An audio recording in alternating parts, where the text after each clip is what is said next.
أهلا وسهلا بكل الذين ينضموا للاستماع إلى راديو بلدي، أول راديو عربي أمريكي ويعنى بقضايا العرب في المهجر.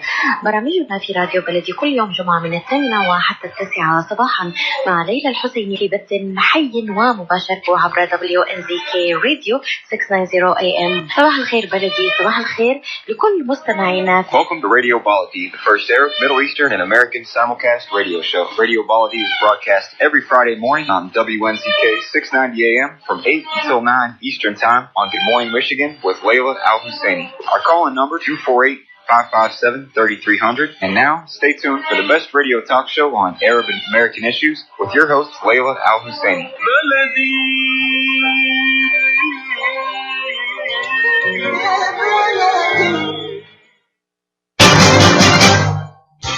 This is Dr. Sahar Khamis. Join me on the third Friday of each month at 8 a.m. Eastern Standard Time.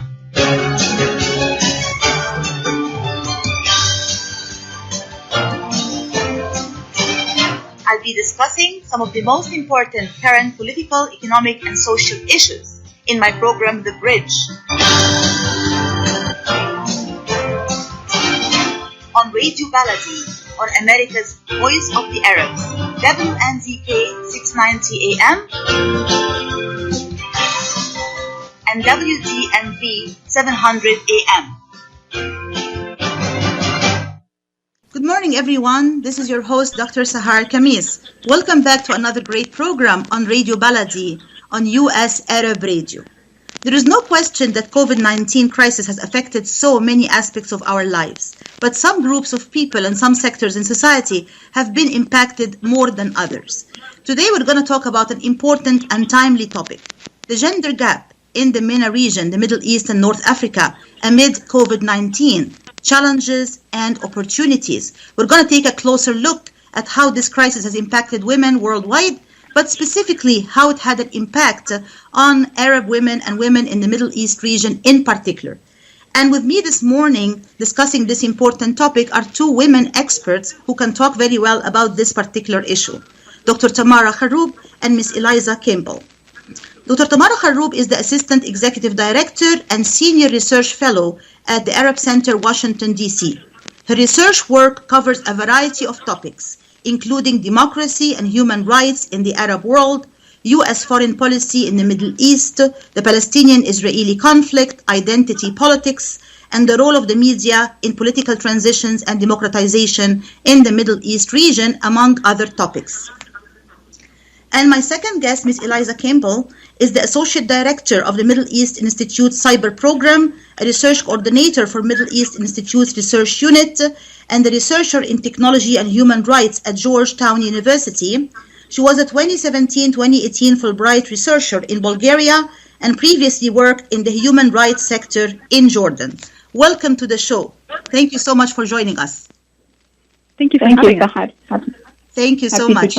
So basically, this discussion, we're going to talk about, as I said in the introduction, how COVID-19 has impacted women, specifically in the Arab region. So we'll start with giving a global, overview that COVID-19 has really had negative effects on everyone, as we all know, around the world, regardless of gender, color, race, nationality, religion, you name it. But women appear to have suffered really the most, have been more negatively impacted by this whole pandemic. So I'll start with you, Tamara, why and how you think this is the case? So in general, we know that in the Arab world and in the Middle East and North Africa, the Gender Development Index is already among the lowest in the world, which the Gender Development Index that measures gender equality. So we're already facing a difficult situation for women. And it is well known that crises reinforce these inequalities and widen the gap for already disadvantaged and vulnerable groups. And that includes women, which generally represent half of the population. So it is no surprise that women have been greatly impacted by the coronavirus pandemic in many different sectors of life, whether it's employment, domestic violence, the economic situation, access to healthcare, being the caretakers at home in terms of access to information and education, distance learning, and so on. Absolutely. We can go into more details. Absolutely, absolutely. And Eliza, this is really an overview. Like, women do suffer from all of these, disadvantages, and in many cases also invisibilities. If we are to zoom in specifically on women in less developed regions or less developed parts of the world, including, for example, the MENA region, how can we see that some of the points or some of the challenges that Tamara already mentioned are particularly impacting or affecting women in this particular region? Well, I think globally, what the pandemic has shown us is that most of our societies around the world have a crisis of caretaking. It's not something that we have traditionally valued or placed enough investment in, and that's obviously all the more the case in the developing world and in countries in the Arab world in particular. So when women play the higher share of the role of caretakers for the sick, for the elderly, for the vulnerable, for children, that places them at a higher risk of infection. That means that their daily labor has increased, I think, as an overall share. And it also means that when it comes to caretaking of societies, when it comes to decision making, when it comes to making long-term policies that benefit the whole and that really take holistically into account the health of a society, the needs of the vulnerable have not typically been counted, have not typically been taken seriously at these decision-making, tables of power. And that means that gains for women tend to fall disproportionately more and more behind, as Tamara said. Mm-hmm. Absolutely, absolutely. And Tamara, if we look specifically again on the Arab region, the MENA region in particular, how can we see this pandemic really widening the gender gap? Like you mentioned, of course, some of the issues like, education, Eliza talked about health care and actually care for the elderly and for those who are not capable of taking care of themselves. And that really falls a lot on the shoulders of women. That has been an international or global trend. But if we zoom in specifically on the Arab region / the MENA region, how can we see the gender gap widening in the midst of this particular pandemic? Well, first of all, I think if we look at, employment trends and financial independence for women, in general, there's a low women participation in the labor market in the Middle East and North Africa region. I think it's averaging around 20% at highest, I believe. And it is expected that women will lose 700,000 jobs due to the coronavirus crisis. And that's compared to 1 million jobs for men, which is disproportionately high considering the female labor participation. But also I think, if we look at the occupational clusters based on gender, in general, women are overrepresented in certain sectors, but in the Middle East in particular, they are overrepresented in, agriculture, education, manufacturing, healthcare specifically, and social services. So if we look at, Egypt, for every 10 female nurses, there's 1 male nurse. In Lebanon, 80% of nurses are women. So this puts women at a higher risk for infection, first, being at the forefront, but second, puts them at a higher risk of losing their jobs or losing their primary source of income. And especially in the informal sector, I would say as well, because women are overrepresented in the informal sector in the region. If you, thinking about street markets, vendors, tailoring, domestic work, and so on, due to the lockdowns and closures and curfews that have been happening. So I think in terms of, just employment and economic participation, some of the small gains are at risk of suffering due to the coronavirus pandemic. You mentioned a very important point, also the overrepresentation in the health sector, right? Like, basically these are the first responders. They're the people on the front lines, if you can use this term, and they are the people who are more likely also to be infected and to get sick or to die from the virus themselves. What other factors do you think, Eliza, have also contributed to widening the gender gap in the MENA region in the midst of this crisis? Well, in addition to kind of the factors that Tamara laid out, I think it's also sort of the underlying infrastructure that was already sort of suffering or already sort of in a state of decimation, particularly in countries that are in the midst of wars or protest movements like Syria, Libya, and Afghanistan. So this means that there's overall increased access to general health care and especially to gender-specific health care, which tends to fall disproportionately on women and makes them more vulnerable to certain types of diseases, particularly during childbirth and pregnancy.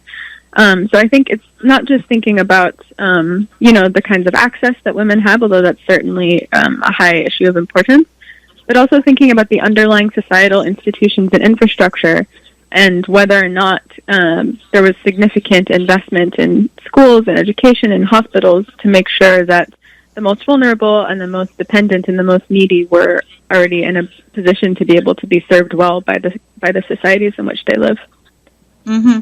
And something else which is very important, I believe, is actually something that Tamara mentioned, which is the informal sector. It is no secret that a lot of women in the Middle East region, as well as in many of the less developed regions in the world, work in what we can call invisible labor, undocumented labor, informal labor, where they maybe do not receive even payment, like in a formal sense, although their aggregate, I believe, contribution to the economy can reach something up to $35 billion a day internationally or globally, which is like a staggering number. But in many cases, they're not even recognized for this labor, and oftentimes they don't even, get appreciated or recognized for it, and it becomes very invisible, adding to their already existing invisibility. We'll come back to this very interesting discussion right after this commercial break. Stay tuned, please. KASHAT's Mediterranean Market and Shish Kebab offers a great array of your favorite Mediterranean meals. Meals range from lamb specialties, shawarma sandwiches, seafood dinners, and they offer special big trays of your favorite food, plus much more.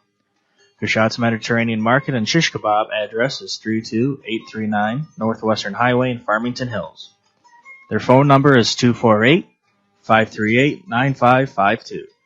That number again is 248-538-9552, and the supermarket is open from 8 a.m. to 9 p.m. KASHAT's Mediterranean Market and Shish Kebab will definitely leave you satisfied. Are you going to start a restaurant or grocery store soon? Do you need floor plans and designs? Call Naji Abood at 734-744-9796. Do you want to buy kitchen and restaurant equipment at discount prices? Call Naji Abood now, 734-744-9796. New Concept Products and Design, the trademark of kitchen equipment. 5% discount on all purchases of $75,000 or more. New Concept Products and Design, new location, 31185 Schoolcraft in Livonia. Learn more at www.newconceptproducts.com. Call Naji Abood, 734-744-9796. Rahma Worldwide Aid and Development provides humanitarian aid in several countries, especially in areas inside Yemen, Gaza, Syria, Lebanon, and Jordan, in addition to others in Africa and around the world. Rahma Worldwide provides food baskets, container shipment, medical supplies, mental health care, education, orphan sponsorship, soup kitchens, and more. Go to rahmarelief.org or call 248-990-4247. Any amount donated to Rahma Worldwide will go to sustaining many lives. Call now, 248-990-4247. When you're looking for the best in optical care, Dr. Imad Nakash is your doctor to see. With years of experience and thousands of successful procedures performed, you can trust your eyes to Dr. Imad Nakash. See Dr. Imad Nakash and his professional staff for your eye care needs. There's 2 locations to serve you. In Hazel Park, call 248-336-3937. 248-336-3937. In Rochester Hills, call 248-299-3937. That's 248-299-3937. This is Dr. Sahar Khamis.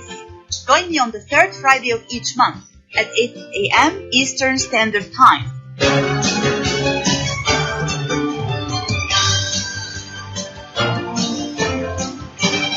I'll be discussing some of the most important current political, economic, and social issues in my program, The Bridge. On Radio Baladi, on America's Voice of the Arabs, WNZK 690 AM, and and WZNV 700 AM. Welcome back to the show, everyone. This is your host, Dr. Sahar Khamis, and we're discussing today a very important topic, the gender gap in the MENA region amid the COVID-19 crisis, challenges and opportunities. And with me this morning discussing this important topic are two women experts, Dr. Tamara Kharroub from Arab Center in Washington, D.C., and Eliza Campbell from Middle East Institute in Washington, D.C. So, Tamara, if we look at the region as a whole, which countries do you believe have done better than others in the midst of this crisis, and why? You mean have done better in responding to the crisis in general, or no? I mean specifically in terms of the gender gap in particular, like how they were able to maybe not have the women suffer that much or lose that much as a result of the pandemic. I've seen some reports about, Tunisia responding to domestic violence, the rise in the domestic violence cases. I've seen some reports about Jordan, I think, instituting women in some decision-making and administrative position in the task forces to respond to coronavirus, because that was an issue. I know, for example, in Gaza, there were 100% men in quarantine centers, and half of people quarantined were women. So that was a serious issue there. And I think in Jordan, there was a similar issue that they responded to, and they included more women. Very good. There are more answers. That's just what I'm remembering right now. Very good. And Eliza, if I ask you the same question, which countries do you feel in the region have actually done better than others in terms of closing the gender gap, and which ones haven't, and why? Well, I guess I would say first that this is something we're going to have to keep an eye on for the long term. In a lot of ways, societies are laying kind of the seeds right now for what will eventually be policy implications that come to fruition later on. This is something that I don't expect will be an end to a crisis for, some months. But so in that respect, there's a little bit of a lack of data in terms of knowing exactly what is happening, although I agree with Tamara, the countries that she mentioned have certainly made investments in a few key areas.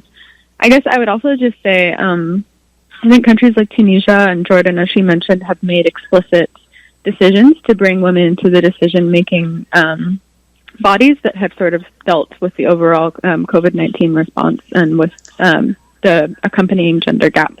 But I also think it's important to keep in mind that a lot of the countries that are undergoing popular protest movements right now, it'll be really important to keep watching how those countries respond to such movements, since they tend to play a large role in determining the future of women's role in power making and in decision making, particularly in movements in Lebanon, in Algeria right now, in Iraq, for example.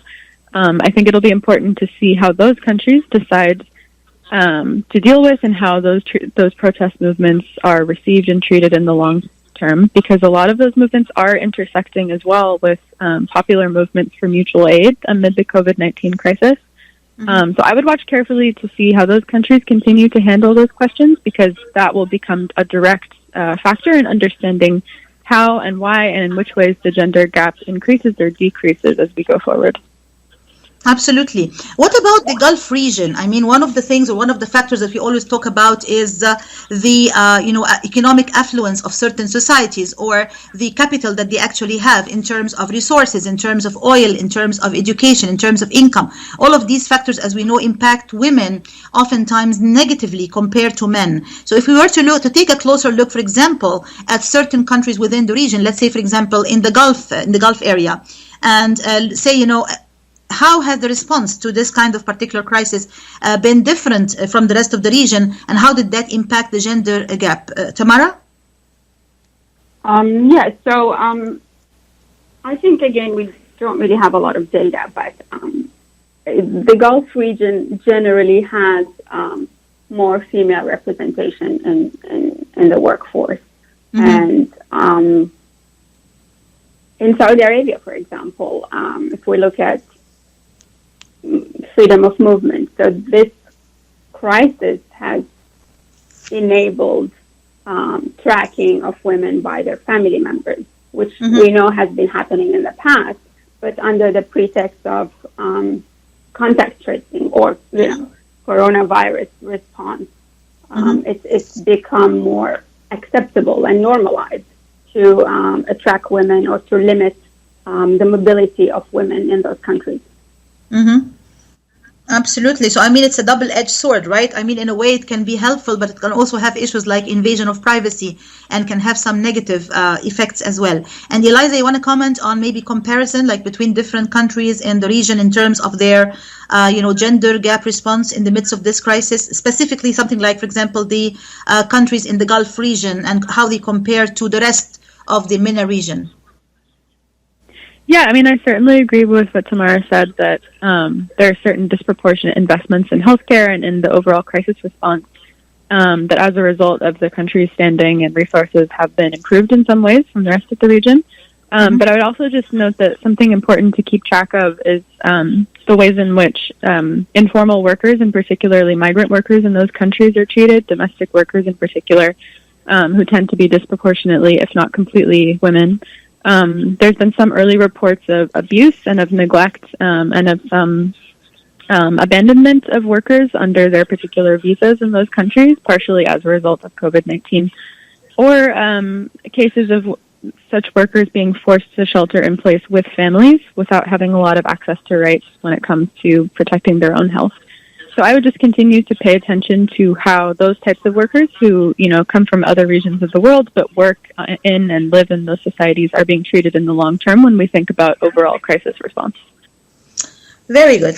And Tamara, I know you've done work on the Palestinian-Israeli conflict, and if we look at areas or places in the MENA region that have been impacted by quote-unquote conflict, right?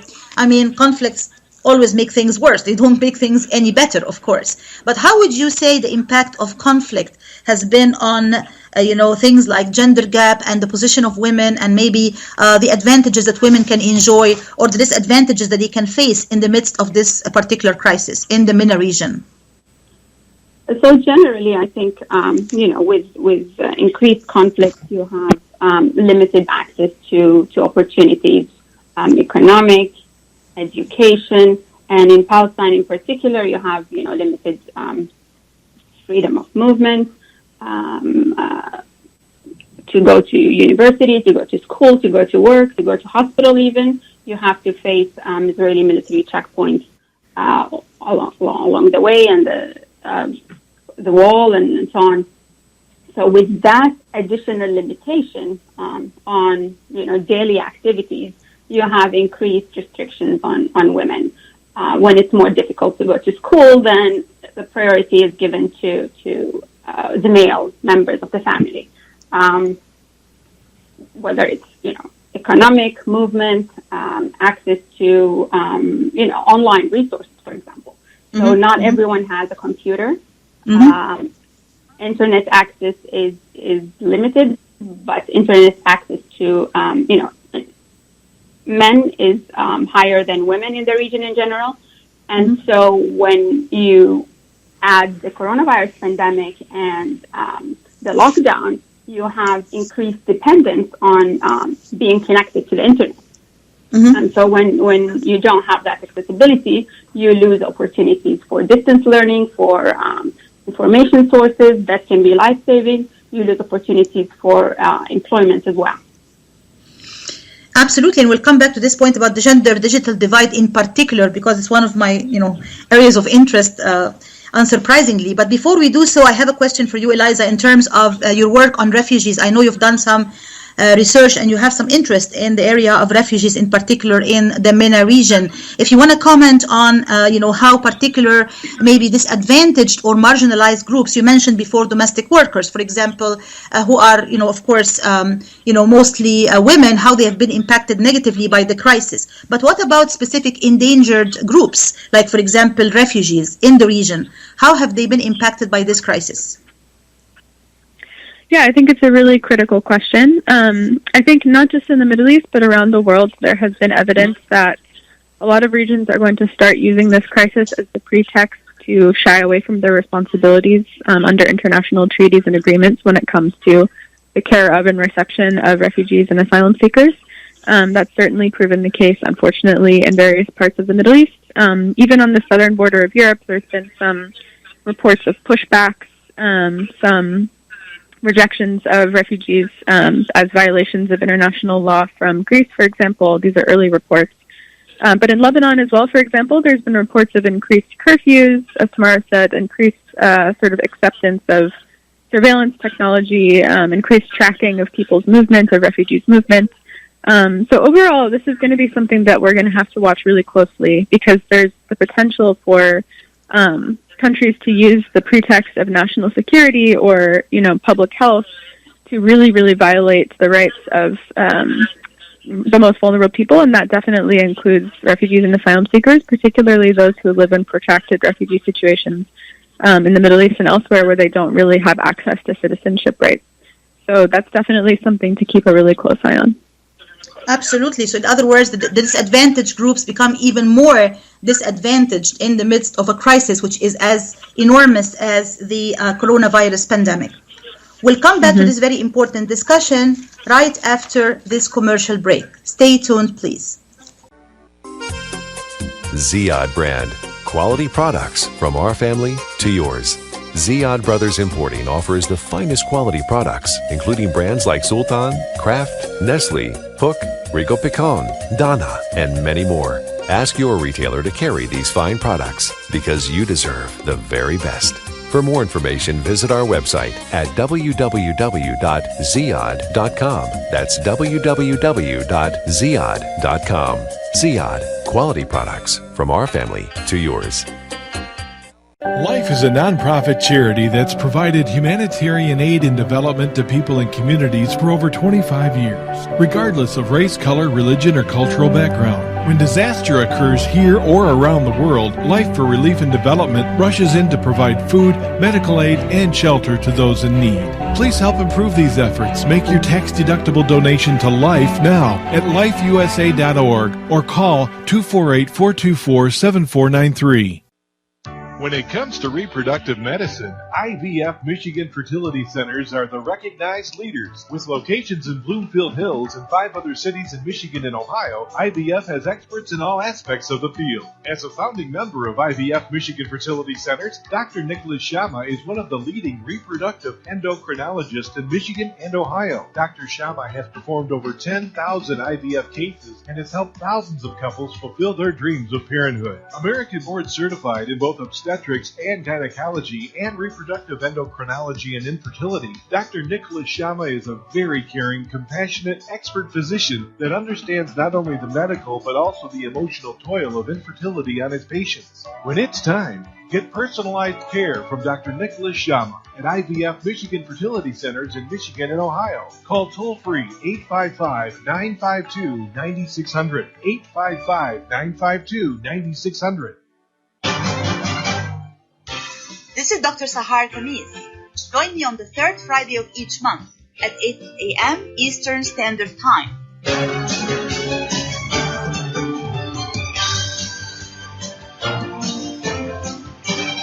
I'll be discussing some of the most important current political, economic, and social issues in my program, The Bridge. On Radio Baladi, on America's Voice of the Arabs, WNZK 690 AM and WDMV 700 AM. Welcome back to the show, everyone. This is your host, Dr. Sahar Khamis, and we're talking today about a very important topic, the gender gap in the MENA region amid the Covid-19 crisis, the challenges and opportunities. And with me this morning discussing this timely and important topic are 2 women experts, Dr. Tamara Kharroub from the Arab Center, Washington, D.C., and Ms. Eliza Campbell from the Middle East Institute in Washington, D.C. So now we're moving into my favorite topic, which is really the gender digital divide. And Tamara did, talk about this briefly, but I want to really elaborate on it, because what happens here is in the midst of this crisis, people are really moving a lot of their activities online, a lot of online teaching, a lot of online work, a lot of activities are virtually and technologically based. And it's no secret that just like women are disadvantaged in areas like education and health and other issues we already talked about, there is also this big quote-unquote gender digital divide, which really can be looked at as a double-edged sword. It can really, in a way, bar women from a lot of activities and continue to do so in a very cyclical, very continuous way. So Tamara, I'll start with you since you mentioned this already. How can we really look at this gender digital divide in the region, and how is it getting from bad to worse in the midst of this particular crisis? So I think just looking at the numbers to start with, half of the female population in the region does not have access to the internet or to a mobile phone. So when we look at the current state of affairs, where everything has turned to digital access or turned digital, then we can consider that half of the women in the region don't have access to most of the activities that are happening, whether it's access to health information related to the coronavirus, access to connection with family members, access to distance learning and education, access to remote work, being able to do work online, and that affects, the gender gap. And this digital gender gap affects the gender gap, obviously. Overall. But I want to mention also one important thing, which is, this lack of access to connecting with the outside world or family members or even services, particularly and more greatly affects women who are in domestic violence situations. It's something that has been, it's been called by UN Women as the shadow pandemic. In the Arab world, obviously, those cases are underreported, but from the very, very conservative numbers that we have, for example, 1/4 of married women in Yemen, Morocco, and Egypt have reported being physically abused by their husbands. So that is alarming, and that's very conservative. And we know that this has increased during the coronavirus pandemic. So I think this disconnectivity in general, where everything is dependent on being online and being connected, has put these women in an increasingly risky and vulnerable situations. Absolutely, and there has been actually evidence of a surge, an increase in domestic violence issues in the midst of the crisis. People being at home together for a long time, not going out, like you said, not having access to technology actually means you're not able to seek help or to ask for help when you need it the most. These are all very tragic situations, I believe, really got from bad to worse, specifically when you talk about things like domestic violence, for example. But again, if we talk about the gender digital divide, and I know, Eliza, for sure you have a lot to say about this particular point, how can we see it, really, in my opinion, it's a cause and an effect. The fact that women are the less educated, the less advantaged when it comes to economy and all of that stuff, makes them also less capable of accessing technology. But not being able to access technology can also be seen as a reason to increase or to exacerbate their already existing problems. Can you please comment on that, Eliza? Yeah, I think as Tamara said, the ironic thing is that we've never been more connected around the world and in the Middle East as well. But also, we've never been more dependent on these really fragile digital infrastructures.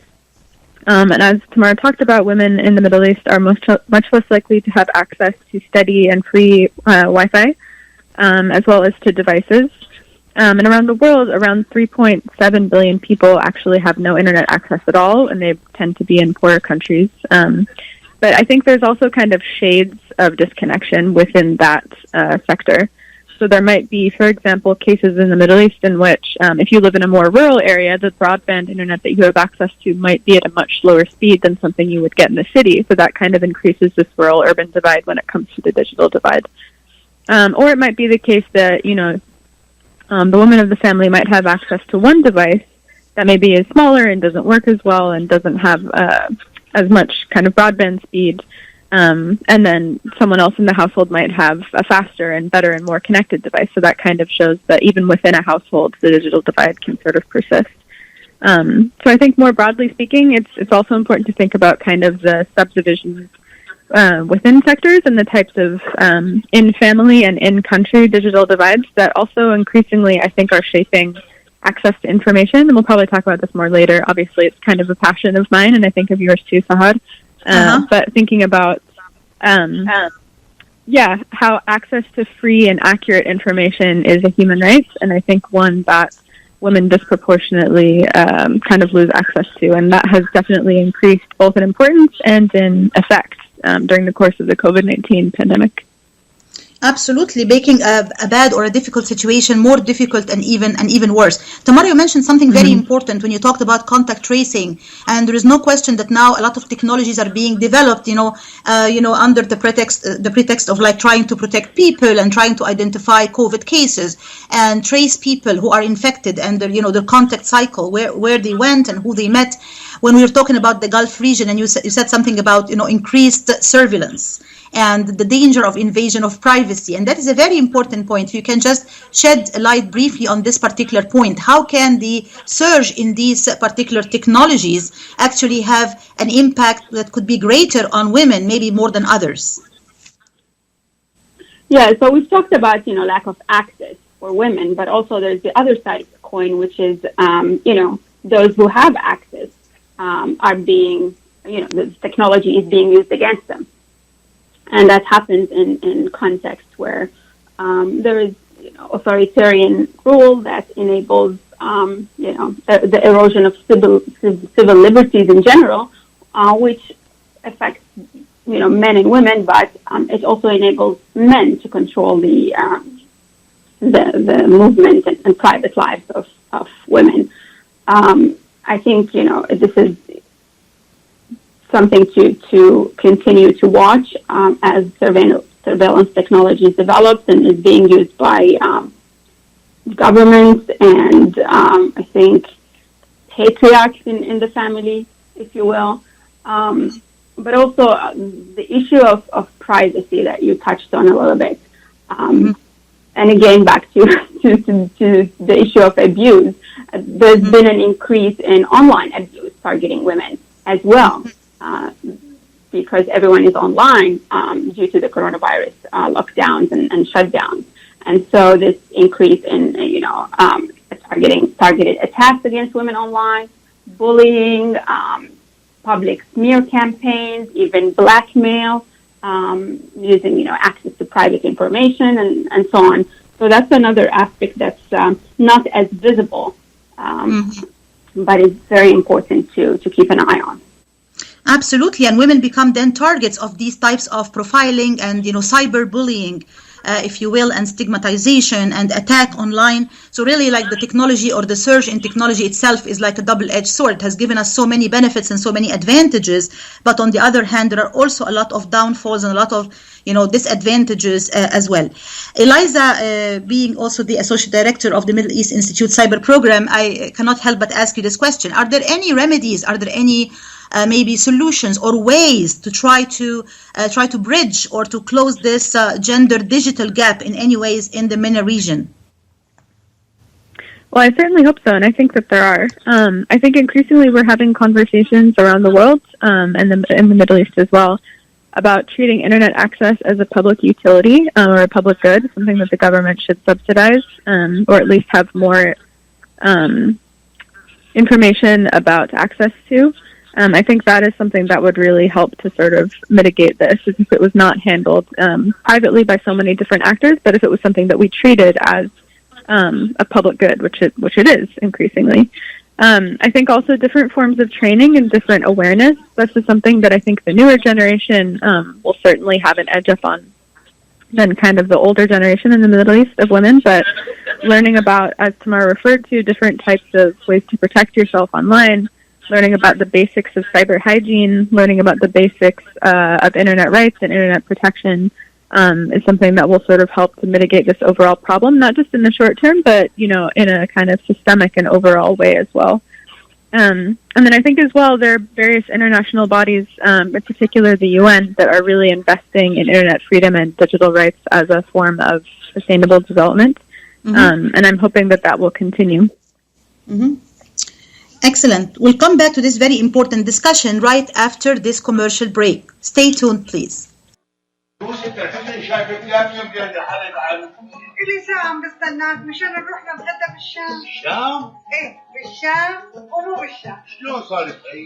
بدل ما نروح نتغدى بالشام إيه جابوا لنا الأكلات الشامية الطيبة لعنا لهم. وشلون بقى؟ هذا مطعم دماس عم يعمل كل الأكلات الشامية الطيبة هون. طيبة؟ طيبة كتير. شرفوا نتغدى سوا بمطعم دماس.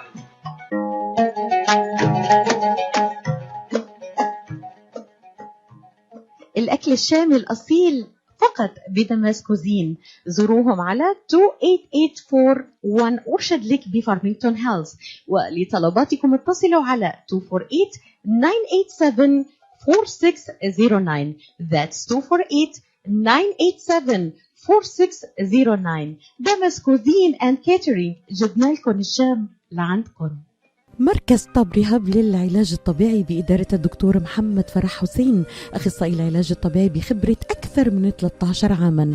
طب رهاب يقدم خدمات العلاج الطبيعي وإعادة التأهيل، ويضم مجموعة من أفضل أخصائي التشخيص الدقيق للحالات المرضية، مع خبرة عالية في التعامل مع الحالات التي تحتاج إلى إعادة تأهيل وعناية خاصة بعد العمليات والكسور.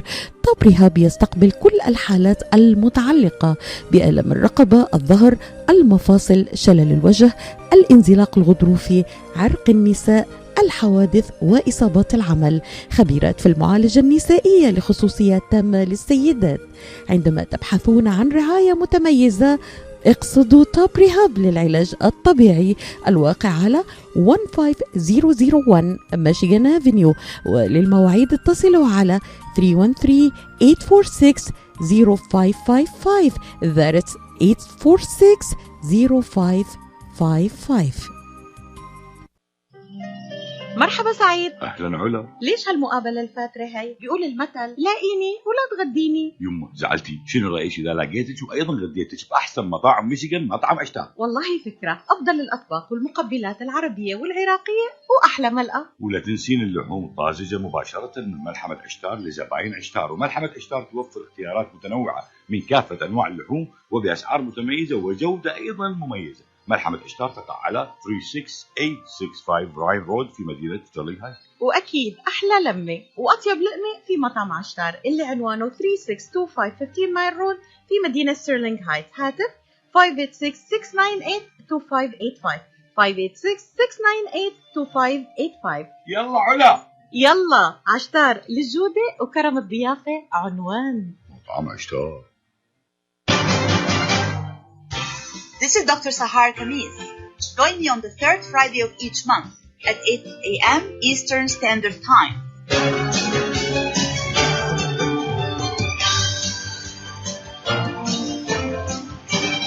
I'll be discussing some of the most important current political, economic, and social issues in my program, The Bridge. On Radio Baladi, on America's Voice of the Arabs, WNZK 690 AM and WGMV 700 AM. Welcome back to the show, everyone. This is your host, Dr. Sahar Khamis, and we're talking today about a very important and timely topic, the gender gap in the MENA region in the midst of the COVID-19 crisis, challenges and opportunities. And with me this morning discussing this timely and important topic are two women experts, Dr. Tamara Kharroub from the Arab Center, Washington, D.C., and Ms. Eliza Campbell from the Middle East Institute in Washington, D.C. Now, Eliza mentioned the UN, so we'll move now to the international organizations or international community. And what role can they possibly have in terms of trying to assist or to help or provide some kind of support for women in regions in the world that suffer the most from all of these challenges, like the MENA region? And I'll start with you, Tamara. What do you think, what role can the international community play, if any, in the midst of all of this? So I think as we know, in many countries in the region, there's authoritarian rule where governments control access to information and access to resources and opportunities and the liberties and rights as well. And so in this situation, in a context like that, where governments are reluctant to institute policies or changes in support of women's rights and empowerment, it's important for multilateral mechanisms to come into place. I think there's already, the CEDAW, a few other, agreements that most Arab countries are signatories to, but there's no enforcement per se. So, and I think it's important to address this issue. We know that the UN has policies, priorities, budgets, programs, agreements, and many countries are ratify them and are signatories, but then enforcement is always a problem. And I think we have to get to a place where we can address that issue. In Arab countries in particular, for example, some gender norms and roles limit that, but also governments are not interested in enforcement. They're mostly occupied by their own political interests and survival. Mm-hmm. Very good. And Eliza, if I was to ask you the same question about the role of the international community, like different, international bodies or organizations, or, important bodies like the United Nations and UNESCO and others, how can they possibly help and provide some kind of assistance, maybe in the midst of all of this crisis, to try to improve the situation of vulnerable groups in the region, such as women specifically, for example? Well, I definitely agree with Tamara that a multilateral approach will be critical, especially as she mentioned, kind of the divide between what is stated and then what is actually practiced grows even bigger. I will note that I think it's important that the UN Secretary General Antonio Guterres just mentioned that, or he referred to the digital divide as a matter of life and death, especially in the context of the COVID-19 crisis. So this is something that I think is certainly being taken seriously at higher levels of international bodies. I think there's also been a lot of important work by large international kind of philanthropic bodies. The Melinda Gates Foundation, for example, has sort of led a lot of work as it comes to digital access and digital rights, and that's something that I think it's important to keep fighting for that to remain a priority when it comes to big public health and public safety initiatives in the international community. But at the same time, I think it's important, kind of going back to that local level, to think about some of the important work that's already being done by organizations on the ground in the Middle East who are really kind of at the forefront of battling for digital freedom and for, equal access and equal rights. I think making sure that taking a lot of this large-scale information really local, making it accessible in a lot of different languages to a lot of different types of people will be really, really crucial. And then finally, I think, engaging with a lot of the top platforms and a lot of the top internet providers, and I think Facebook has kind of led the way on this in a lot of ways, on making sure that their policy teams really take into perspective the needs of the societies in which they operate, making sure that they have, Arabic-speaking people on their policy teams in the region when it comes to thinking about freedom of access and disinformation on their platforms, is also really important. So kind of this global, local hybrid model, I think, may be a good way to go forward. Absolutely. I like this hybrid model of global and local so that, we actually have this kind of balance. We talked a lot today about the disadvantages, the threats, the challenges, the negative sides, but we did not talk about the opportunities. And I think that women's leadership is now something that people talk a lot about in the midst of this crisis. They talk about, women have to be now at the table. You know the saying, if you're not at the table, you will be on the menu, one of my favorite proverbs. And I think that in the midst of this crisis, it's really very clear. We do need women's leadership. What other opportunities can you actually see for women's leadership and for women to step up and to improve their status in the midst of this crisis? Tamara, I'll start with you. I think in many situations, and I would say, like Eliza said, there are civil society organizations that are headed by women across the region, without any exception, that are doing great work. And I think that it's a great opportunity, and it's a great avenue for increased participation of women in the decision-making process. If we want to talk about opportunities, I don't want to be pessimistic, but I think what we've seen in the last few months, with this dependence on being connected and digital access, we saw more opportunities online for women, whether in terms of accessing employment or talking about issues of women's rights, or even like campaigns. So one example, I think, that was presented by the internet and technology in Palestine is this increased awareness about domestic violence that was not really on the table before. And with the increased campaigning and awareness on social media, people have been holding governments accountable and have been calling for action, both men and women across society. So I think that's one opportunity that we can say is presented by access to technology. But of course, technology itself, as we said before, can be a barrier, especially for women. So it's really like, a dilemma. We're dealing with a dilemma here, or a paradox, really. Eliza, if I was to ask you the same question in terms of opportunities for women, specifically when you talk about things like, women's leadership or women stepping up, what are your thoughts on that? Well, I think something that has made itself clear is that, we're in a really unprecedented crisis situation, but that also means that we have an opportunity for unprecedented policy responses. In other words, we have a chance to totally reimagine what is possible, and to really, make some critical decisions about where we want to be, in 5 to 10 years, what sorts of transformations we want to take place for women across the region and elsewhere as well. So I think, as Tamara said, it's really exciting to watch a lot of international organizations, a lot of universities in the region, a lot of employers, open up things that were previously never even thought of or previously never normalized, such as working and being certified online. I think overall, especially thinking about the region overall and its relation to, the Gulf economies that are dependent on streams of revenue that come from energy, it'll be important to think about the future of work in the region, the future of economies in the region, particularly as those streams of income become less sustainable. So I think it's a really great opportunity to think about digitizing economies in the region and thinking about increasing access to the knowledge sector, especially for the coming generations of young people who are, well-educated, well-poised to do incredible work, but for whom there is just not a lot of wealth of opportunities for work. So I think, overall thinking about totally transforming what we think of as what is possible and what is normal, and that is for women as well, will be really key to thinking of creative solutions for what's possible into the future.